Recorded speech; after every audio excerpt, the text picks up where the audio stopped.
సిద్దిపేట జిల్లాలోని దుబ్బాక నియోజకవర్గంలో రాజకీయంగా పెద్ద చర్చకు దారితీసేలా ఎంపీ రఘునందన్ రావు మరియు ఎమ్మెల్యే కొత్త ప్రభాకర్ రెడ్డిల మధ్య మాటల యుద్ధం మళ్లీ తెరపైకి వచ్చింది.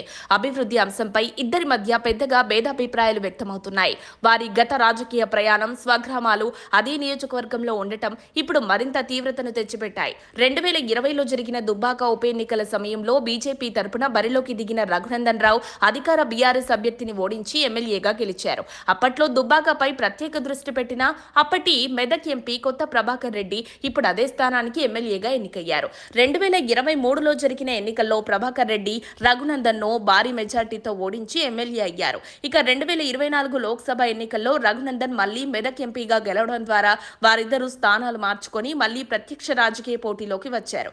ఇటీవల ప్రభాకర్ రెడ్డి చేసిన వ్యాఖ్యలు బీఆర్ఎస్ హయాంలో దుబ్బాకకు సరైన అభివృద్ధి జరగలేదన్నది రఘునందన్ తక్కువ చేస్తూ మాట్లాడినట్లుగా కనిపించాయి. ఆయన దీనిపై కౌంటర్ ఇస్తూ, నేను ఎమ్మెల్యేగా ఉన్నప్పుడే ఇవే విషయాలు చెప్పాను, అప్పుడేమీ పట్టించుకోలేదు, ఇప్పుడు మళ్లీ అదే వాదన అంటూ మండిపడ్డారు. అలాగే తానెప్పుడు సీఎంను కలవలేని పరిస్థితిలో ఉండేవాడినని ఇప్పుడు మీరు సీఎంను కలుస్తున్నారని ఎద్దేవా చేశారు. ఈ పరస్పర విమర్శల నేపథ్యంలో ఇద్దరు నేతల మధ్య కేవలం రాజకీయంగా కాదు, వ్యక్తిగతంగా కూడా ఉన్న విభేదాలు తెర మీదకు వచ్చాయి. గతంలో ఇద్దరు బీఆర్ఎస్ లో ఉండి తర్వాత విడిపోవడంతో ఈ గొడవలకు మూలం పడిందంటున్నారు.